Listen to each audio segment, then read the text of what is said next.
Hey guys, and welcome back to Changing Colors in Photoshop. Now we're stepping things up. We're going to the intermediate level, and we got a really great first example. So jump in here in Photoshop. Let's go ahead and open up. You can just double click on the background in Photoshop. We're going to go to intermediate coloring 1.jpg. We've got a nice watch there, and I'm going to hit open and F4 full screen. So we're going to show you how to change the color of the watch band, and kind of as a bonus, I'm going to show you guys how to take the highlights of the watch band and change the color of those as well, because oftentimes when you change the color of an object, especially if you make it lighter or darker, you want to make sure you handle the highlights or the shadows separately as well. So that's what we're going to go over.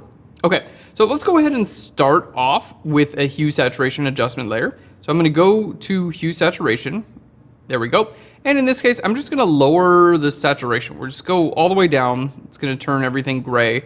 I'm going to hit Control or Command I to invert that. Okay, and then I'm just going to use my brush tool here to paint in white on my layer mask just over top of the watch band. There we go. Now this is super helpful because if you guys are doing product photography, or you get asked to retouch some pictures for products, or whatever it is, oftentimes people will have multiple different variations of a product, and I'll say a lot of the time with that, they're looking for changes in color.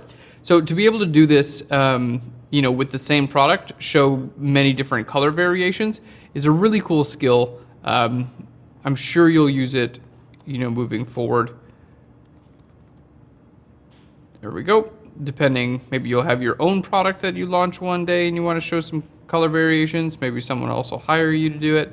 There we go. So I just kind of want to show you.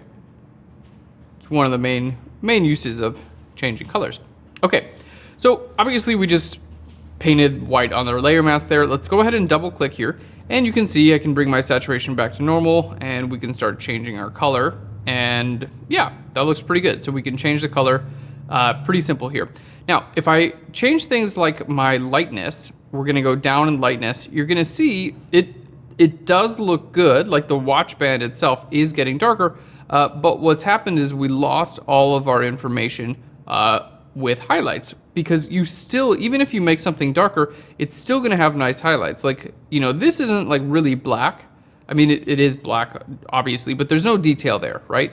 So basically, if you make something really dark, like try to go like closer to black, you still have to have white highlights. You can see it here. This is like a black band, but you still have white highlights, and that keeps your detail live. So what we're going to do is show you guys how to make a selection out of those highlights, and then you can use that selection on a layer mask, and we're going to load that onto a color layer, and then you can just change the highlight color to whatever you want.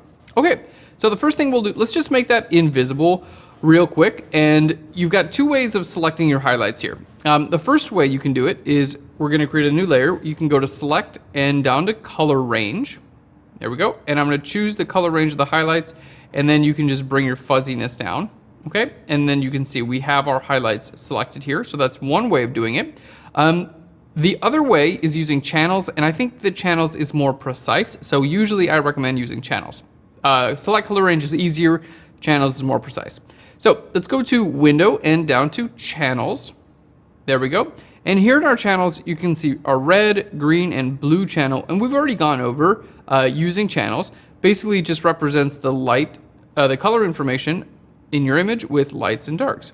So I'm going to go to my blue channel because we have a nice contrast between light and dark here. So let's just duplicate the blue channel. I'm going to hit Control or Command L, which is going to run our levels on the blue channel. Okay, so let's just make our lights a little bit lighter, and we'll make our darks just a little bit darker for some contrast there. All right, so that looks pretty good. So anything that's light is going to get selected. Anything that's black is not going to get selected. So to make it into a selection, hold Control or Command and click right there on the thumbnail. And you can see it looks like only a tiny bit of this selected, but anything that's lighter than black does get selected. So you don't have to worry about that. It just looks like it's not selected everywhere, but it actually is. Okay, So now that we have that selection active, let's go to our adjustment layers, and I'm going to go to a solid color fill layer. Okay, and we can just choose to fill this with whatever color we want. Let's start with something like that. All right, I'm going to close my channels because we don't need them. So I know that was a little bit on the complicated side, but basically we just made a selection of the highlights of the watch, and then I loaded that as a layer mask to a solid color fill layer. So I can change the color of that solid color fill layer, and it's going to change the color of the highlights. So now is the cool part. All right, now earlier, remember we already created a layer mask for this to just show up right there.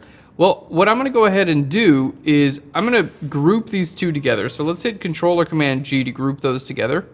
And then I'm just going to I'm going to create a layer mask on the group and then hold Alt or Option and then pop this layer mask on the entire group. Now, the reason that I did that, let's make these visible here, is that now the layer mask on the group, you can see it's not even a fancy layer mask. It's pretty messy actually. The layer mask on the group is what defines the visibility of both of these.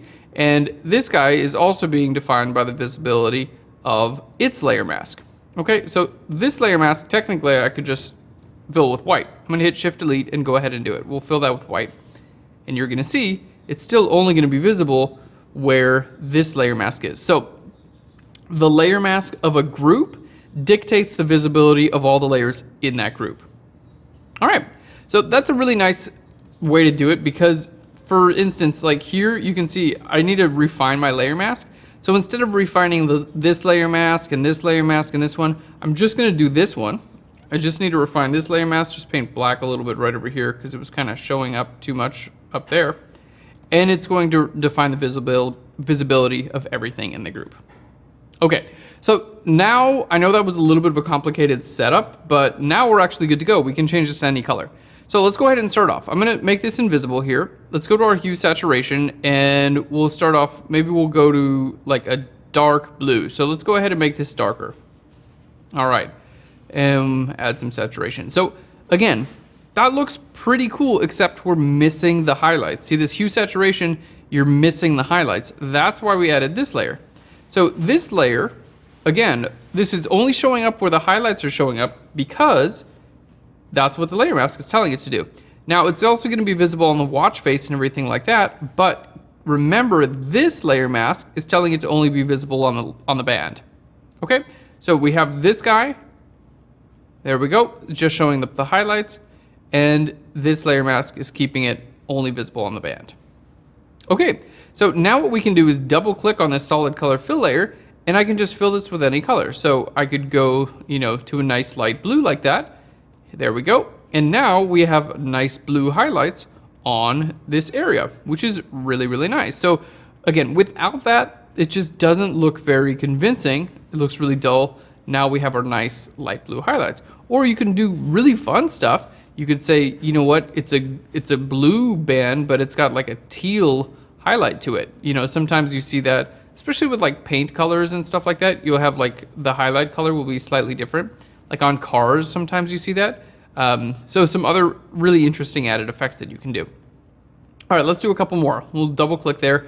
We'll change this now to a dark red.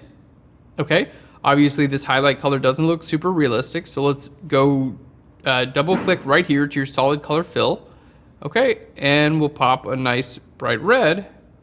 And you can even just go to white if you want to have a white highlight up there. You can do that, or a bright red, or you can go super saturated. That doesn't really look real. Yeah, a nice bright pink that really helps out. So this would be just hue saturation, and then here we have the red, and it looks a lot more real. Let's go ahead and do black, because black is relatively tough most of the time. So we're gonna just change our saturation. We're gonna bring that down to 0, and we're gonna go ahead and lower our brightness here. We're not gonna go all the way here because that's like, that would be like, oh, there's no light on it at all. So we'll go right down to about there, which is pretty dark. Okay, and this layer will turn on, and then this one we just want to be white, right? And here we have a really nice black. So you can see we have the black, but we have the white reflection right over top of it.